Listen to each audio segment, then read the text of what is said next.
Hello बच्चों, कैसे हो आप सभी। मैं सुंदर।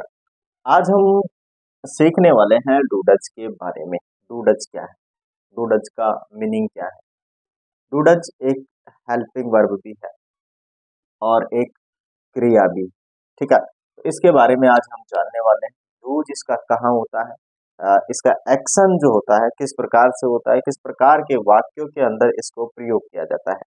तो चलिए आज हम सीखते हैं डू और डज को। क्या है डू और डज, क्या बोलेंगे। पहला वाला आपका ये जो है, ये आपका डू है। क्या बोलते हैं इसे, डू। डो नहीं बोलते, डू बोलते हैं इसे। और इसे बोलते हैं डज। क्या बोलते हैं इसे, डज बोलते हैं। ठीक है, क्या बोलते हैं इसे हम, डज। अगर इनका प्रयोग हम क्रिया के रूप में करें तो इसका मतलब होता है काम को करना। डू का मतलब होता है करना, कोई भी कार्य करना। ठीक है, परंतु हम यहाँ पर इसका उपयोग हम हेल्पिंग वर्ब के रूप में उपयोग करने वाले हैं। ठीक है, as a helping verb, helping verb. ठीक है, एज ए हेल्पिंग वर्ब मानी हेल्पिंग वर्ब के रूप में डूडल्स का यूज कैसे किया जाता है। तो हम स्पोकन में जब हम चलते हैं तो इनका जो प्रयोग है, नॉर्मली साधारण वाक्यों में इनका यूज नहीं होता है।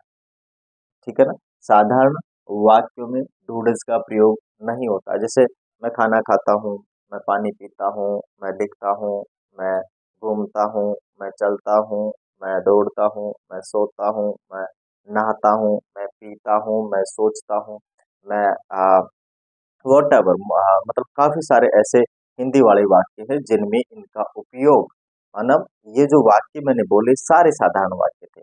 और साधारण वाक्यों में डूडल्स का यूज नहीं होता। कभी कभार जैसे मैं होमवर्क करता हूँ तो होमवर्क में हम डू का प्रयोग कर लेते हैं एज ए हेल्पिंग वर्ब, नहीं एज ए मैन वर्ब के रूप में, क्योंकि होम वर्क जो है एक नाउन है आपका। क्या है, नाउन। होमवर्क करना एक आपका क्या हो जाता है, आ, क्रिया हो जाता है। ठीक है, तो साधारण वाक्यों में इसका प्रयोग किया नहीं जाता, तो फिर किस में किया जाता है, तो इनका प्रयोग किया जाता है आपके क्वेश्चन वाले वाक्यों में। ठीक है, इसमें किया जाता है क्वेश्चन, माने जो इंट्रोगेटिव सेंटेंसेज होते हैं उनमें डूडल्स का प्रयोग किया जाता है। तो देखिए इसका फॉर्मूला अगर हम नॉर्मली ले, क्या ले इसका फॉर्मूला अगर ले एक्शन, तो आपका एक जो पहला हम लेंगे वो हो जाएगा फॉर्मूला। पहला फॉर्मूला जो बनेगा इसका क्या बनेगा, फॉर्मूला जो बनेगा स्टार्टिंग में आएगा, स्टार्टिंग में डू आएगा या फिर क्या आएगा, डज आएगा। ठीक है, क्या आएगा, टच। ओके, फिर इसके बाद में आ जाता है आपका सब्जेक्ट, फिर आ जाती है आपका मैन वर्ब। ठीक है, मैन वर्ब, वर्ब की फर्स्ट फॉर्म। ठीक है, फिर आ जाता है ऑब्जेक्ट और फिर आ जाता है आपका क्वेश्चन मार्क। अब यहाँ पे साधारण वाक्यों में तो ये यूज होगा, कौन से वाक्य में होगा, इंट्रोगेटिव सेंटेंस में। और वे वाक्य जिसमें प्रारंभ में क्या होगा, प्रारंभ में क्या क्या नाम का वर्ड होगा हिंदी में। ठीक है, प्रारंभ में क्या नाम का वर्ड होगा, प्रारंभ में, स्टार्टिंग में। ठीक है ना, क्या होगा, प्रारंभ में क्या नाम का वर्ड होगा। क्या आप खाना खाते हो, क्या आप स्कूल जाते हो, क्या आप पढ़ते हो, क्या आप अंग्रेजी बोलते हो, क्या आप सोते हो, क्या आप रोते हो, क्या आप घूमते हो, क्या आप दौड़ते हो, क्या आप सुनते हो, क्या आप चलते हो, क्या आप क्रिकेट खेलते हो, क्या आप रोटी बनाते हो, क्या आप पढ़ाते हो, क्या आप पढ़ते हो। Most of sentences are there जहां इनका यूज किया जाता है डेली यूजेस के अंदर। ठीक है ना, कहा किया जाता है, डेली यूजेस में इनका यूज किया जाता है। काफी सारे वर्ड्स हैं, ठीक है, बहुत सारे जो कि हम डेली यूज लेते हैं, परंतु हमें पता नहीं है कि किस प्रकार से उनको अंग्रेजी में बनाएं। तो हम आज उसको सीखने वाले हैं, डूडल्स का use as a helping verb. ठीक है, एज ए हेल्पिंग वर्ब के रूप में हम इसको सीखने वाले हैं। चलिए, तो फॉर्मूला हो गया, सबसे पहले डू और डज आएगा, उसके बाद में सब्जेक्ट आएगा, वर्ब की फर्स्ट फॉर्म, और फिर क्या आएगा आपका ऑब्जेक्ट, और ये क्वेश्चन मार्क। डू और डच के बारे में बात करें तो जो डू होता है स्टार्टिंग थोड़ा सा समझ लेते हैं इसको। ठीक है, डू और डच। पहले अगर हम डू की बात करें, डू, जो डू है आपका वो एक और एक है आपका डच। क्या है आपका? डच। ठीक है, ये है आपका डच, राइट। तो जब हम डू की बात करेंगे तो ये देखो दोनों एक साथ यूज होंगे नहीं, या तो ये यूज होगा डू होगा या फिर डच होगा। ये डिपेंड करता है आपके कर्ता पर। कर्ता बोले तो सब्जेक्ट, ठीक है, इसको हम बोलते हैं कर्ता। क्या बोलते हैं इसको हम? कर्ता। ये कर्ता पर डिपेंड करता है, सब्जेक्ट पर डिपेंड करता है। यदि सब्जेक्ट जो करता है एक वचन है, सिंगुलर सब्जेक्ट है, तो हम डज का प्रयोग करते हैं। किसका प्रयोग करते हैं? डज का। और यदि कर्ता आपका बहुवचन है, माने प्लूरल है आपका कर्ता, तो हम डू का प्रयोग करते हैं।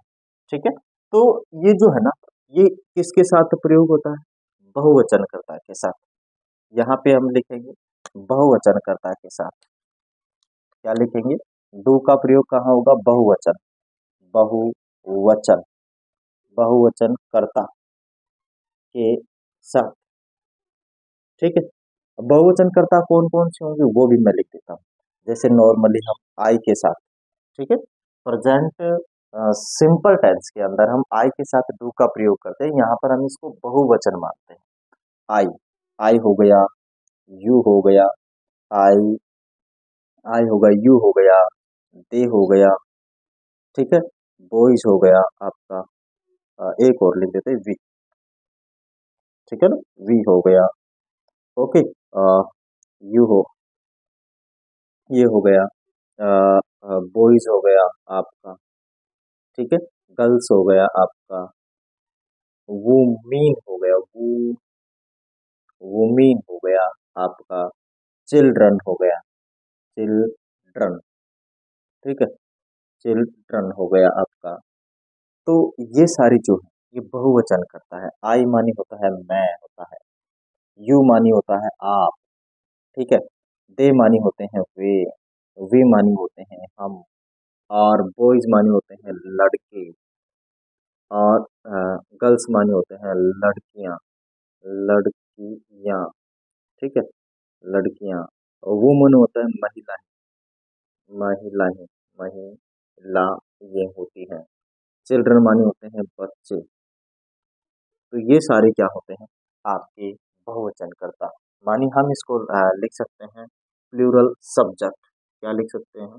प्लूरल सब्जेक्ट, प्लूरल सब्जेक्ट, ठीक है, प्लूरल सब्जेक्ट, प्लूरल सब्जेक्ट के साथ। आगे आ गया अपने पास क्या है अपने पास? डच। डच का प्रयोग एक वचन कर्ता के साथ किया जाता है। किसके साथ किया जाता है? डच का प्रयोग एक वचन कर्ता के साथ किया जाता है, सिंगुलर सब्जेक्ट के साथ किया जाता है। किसके साथ किया जाता है? Singular subject. तो डच का प्रयोग हम करेंगे यहाँ पे एक वचन कर्ता के साथ। किसके साथ?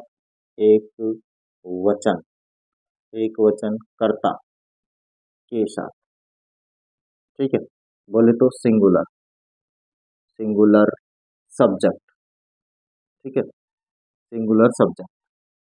सिंगुलर सब्जेक्ट के साथ हम किसका यूज करते हैं? हम डज का यूज करते हैं। अब एक वचन करता क्या क्या कौन कौन से है? ही, सी, इट, ठीक है, कौन कौन से हैं आपके? ही हो गया, ही हो गया, सी हो गया, इट हो गया, नेम हो गया, बॉय हो गया, गर्ल हो गया, ठीक है, वुमन हो गया, वुमन, चाइल्ड हो गया।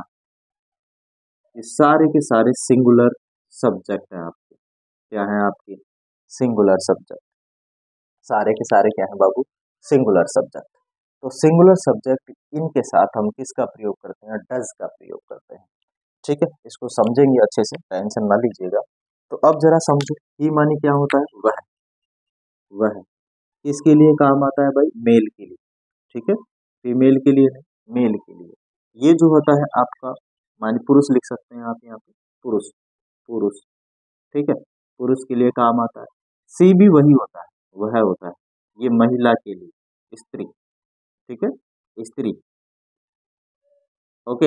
और ये इट जो है, इट जो है वह ही होता है, लेकिन किसके लिए आता है? वस्तु या फिर जानवर, जानवर, ठीक है। और नेम जितने भी नाम है, राम श्याम जितने भी आपके हैं, राम श्याम सोना मोना बाबू बाबू जितने भी अपने नाम हैं, सभी के साथ क्या आएगा, आपका डज आएगा। क्या आएगा, डज आएगा।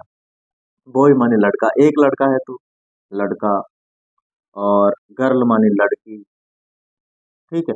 ये सब अपने पास है। वुमन, वुमन माने होती है महिला, एक महिला, एक महिला के लिए। और चाइल्ड माने होता है बच्चा, ठीक है। तो इन सब के लिए हम किसका प्रयोग करते हैं, डज का प्रयोग करते हैं। तो आप क्या कर लेंगे, स्क्रीनशॉट ले लें, ठीक है। सबका क्या करना है, स्क्रीनशॉट ले लें। अब यहाँ तक समझ में आ गए ना आपको, तो अब आसानी से हम इनको बना पाएंगे, इस सेंटेंस को। देखना कितने सेंटेंस हम बनाते हैं और इसको यूज लेते हैं। तो अभी मैं क्या कर देता हूँ, इन सबको इरेज कर देता हूँ, ठीक है। कैन आई इरेज इट, क्या मैं इसे इरेज कर सकता हूँ, कर दीजिए। ये लो, कर दिया हमने, इसको इरेज कर दिया, ठीक है। इनको हमने क्या कर दिया है, इरेज कर दिया, हटा दिया है अभी, राइट। अब चलते हैं इसके जो वाक्य हैं उस पर, और ये जो हमने लिखा है ना सर फॉर्मूला, इसके अकॉर्डिंग हम लेंगे।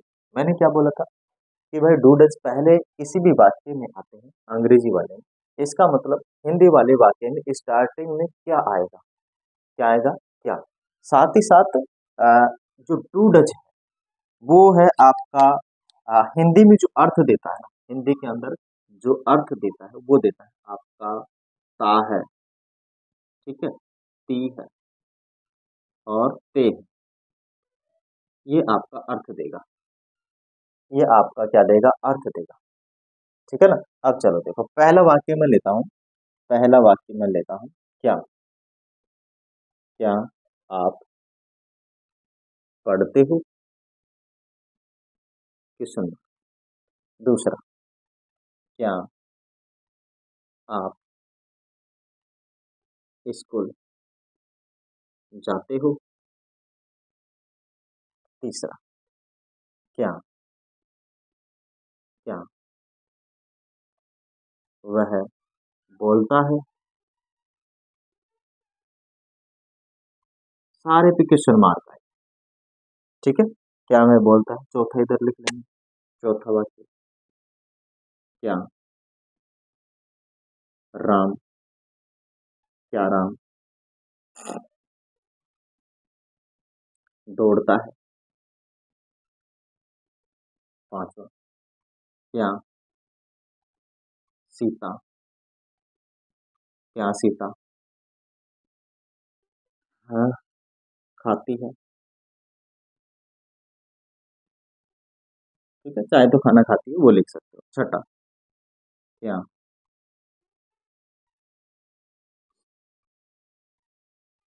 वह खेलता है, क्या वह खेलता है। तो डेली यूजेज के सेंटेंस है जो हम पूछते हैं, अरे भाई तो क्या करता है? ऐसे, परंतु हम जो स्पेशल इंग्लिश होती है, हिंदी होती है, उसमें नहीं बोलते। अरे भाई क्या कर रहा है तू, है ना, तो क्या करता है, क्या तुम खाता है? चलो ऐसा नहीं है, देखो, चलो ऐसा नहीं है। क्या है, देखो, ये जो वर्ड है, ये हम पूछते हैं भाई क्या पढ़ता है नहीं पढ़ता है, तो ये तो बताते मेरे को, क्या तू खेलता है नहीं खेलता है, क्या तू खाता है नहीं खाता है। तो ये वाली जो वर्ड है, क्या आप पढ़ते हो, क्या आप स्कूल जाते हो, क्या वह बोलता है, क्या वह दौड़ता है, क्या सीता खाती है, क्या वह खेलती है। यहाँ पे खेलती लिखूंगा ना, ठीक है, क्योंकि यहाँ पे मैंने लिख लिया लड़का, तो यहाँ पे आ गया लड़की, वहां पे हम लेंगे। ये चीज आपके समझ में आ गई, यहाँ तक जो वाक्य मैंने लिखे कोई दिक्कत नहीं। जब ये डूडज स्टार्टिंग में आएगा तो ध्यान रहे, डूडज क्या, कोई भी हेल्पिंग वर्ब स्टार्टिंग में आएगी तो वो क्या का अर्थ देगी। क्या, वाक्य, हिंदी वाला वाक्य, हिंदी वाला सेंटेंस जो होगा वो क्या से प्रारंभ होगा ही होगा। किससे प्रारंभ होगा, क्या से, ठीक है। अब चलो आगे, यहाँ तक आपने समझ लिया। अब इसका अंग्रेजी बनाते हैं, क्या बनाते हैं, अंग्रेजी, समझना जरा, अंग्रेजी बनाते हैं और इसको समझते हैं।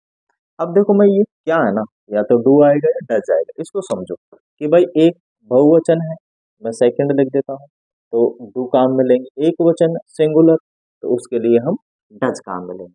आप, आप एक वचन हो बहुवचन हो, भाई मैं तो एक ही वचन है, आप बोलोगे नहीं भाई, एक व्यक्ति को भी सामने वाला है तो आप कहाँ जा रहे हो, और बहुत सारे हैं तब भी मैं बोलूंगा आप कहाँ जा रहे हो। ठीक है, तो ये एक बहुवचन है। क्या है? बहुवचन है। तो बहुवचन है आप, तो यहाँ पे आएगा डू। क्या आएगा? डू। तो डू यू, देखो पहले ये आ गया, फिर सब्जेक्ट, यू माने आप, माने you. Do you study, do you study, और क्वेश्चन मार्क, बस। डू यू स्टडी, क्या आप पढ़ते हो? क्या आप स्कूल जाते हो? Do you go to school? क्या वह बोलता है? डू। अब यहाँ पे वह लड़का है, डू ही, डू नहीं आएगा, अब यहाँ पे डज ही आएगा। डज ही स्पीक, क्या वह बोलता है? Does he speak. राम एक वचन है, नाम जितने भी नाम है मैंने बोला था ना, तो ये भी एक वचन है। तो मैं क्या बोलूंगा? Does Ram, does Ram. ठीक है, यहाँ पे मैं क्या बोलूंगा? क्या सीता खाती है? तो डज सीता ईट। यहाँ क्या है? वह, क्या वह खेलती है? लड़की है, तो डज, और वह एक वचन है, does she, does C play. Simple, so simple. तो यहाँ आएगा, ये आपका बहुवचन है, तो बहुवचन में आएगा do. Do you go to school? Go के साथ टू आता है भाई, गो टू स्कूल। क्या आप स्कूल जाते हो? यह एक वचन है। वह लड़का है, लड़का है तो क्या आएगा? देखो एक वचन के साथ does, does, does he, does he speak, does he speak, question mark. यहाँ देखो, क्या राम दौड़ता है? क्या राम दौड़ता है? तो राम एक वचन है तो डज ही आएगा, डज राम। राम, राम बड़ा ही आएगा भाई साहब, इसका लड़का है, नाम है। और दौड़ने को बोलेंगे रन, क्या बोलेंगे? रन। इधर क्या सीता खेलती है? क्या सीता खेलती है? तो क्या लिखेंगे इसे, बताओ? हम्म does Sita, does Sita play. खेलने को प्ले बोलते हैं। क्या बोलते हैं? खेलने को play. According to this sentences हम इसको यूज कर रहे हैं, हम इसको बना रहे हैं, ये सॉरी इस फॉर्मूले के अकॉर्डिंग। ठीक है, फिर क्या आएगा? सब्जेक्ट, ये जो सब्जेक्ट वह लड़की है, तो फिर यही एक वचन है तो डज आएगा, डज वह लड़की है, तो यहाँ सी आएगा। देखो यहाँ वह है तो ही आया, यहाँ वह है तो क्या है? सी आया, जानते हो? ठीक है, और यहाँ आएगा आपका play, question mark. That's simple. Most of words are there, most of sentences are there जो हम यूज लेते हैं everyday in our daily life. ठीक है, और डेली जो हम वर्क करते हैं उन सब में ये इन सेंटेंस का, क्या आप खाती है, क्या आप पीती है, क्या आप दौड़ती है, क्या आप लिखते हैं, क्या आप समझते हैं, क्या आप सोचते हैं, क्या आप हमारे साथ खेलती हैं, क्या आप नाचती है, क्या आप खाना खाते हैं, क्या आप आम खाते हैं, क्या आप नहाते हैं, क्या आप साबुन लगाते हैं, क्या आप क्रीम लगाते हैं, क्या आप कपड़े पहनते हैं, क्या क्या आप कपड़े पहनते हो। मोस्ट ऑफ वर्ड्स आते हैं, मोस्ट ऑफ सेंटेंसेस आते हैं जो कि डेली यूजेज में उपयोग होते हैं, उनको हम आसानी से इंग्लिश में कन्वर्ट कर सकते हैं। क्या आप समझे? क्या आप समझे डूडल्स का उपयोग कैसे कर सकते हैं? ठीक है, नॉर्मल साधारण वाक्य में डूडल्स का यूज नहीं होता है। अगर यूज होता भी है साधारण वाक्यों में जहां पर क्या नहीं होता है, तो वहां पर केवल और केवल वह केवल मैन वर्ब के रूप में उपयोग किया जा सकता है। किसके रूप में? मैन वर्ब के रूप में। यहाँ पर जो ये काम कर रहा है एज ए हेल्पिंग वर्ब काम कर रहा है। तो मैं समझता हूँ दोस्तों आप सभी लोगों ने ये डूडल्स जान लिया होगा, और स्पोकन में आज हम इतना ही सीखने वाले हैं। ठीक है, नेक्स्ट सेशन में हम चर्चा करने वाले हैं, देखते हैं डूडल्स पे करते हैं या फिर इजमार पे करते हैं। फिर मिलेंगे अगले वाले वीडियो में, तब तक के लिए लेते हैं आप सभी से अलविदा। जय हिंद, जय भारत। वीडियो अच्छा लगे तो लाइक शेयर और सब्सक्राइब जरूर कीजिएगा। Thank you.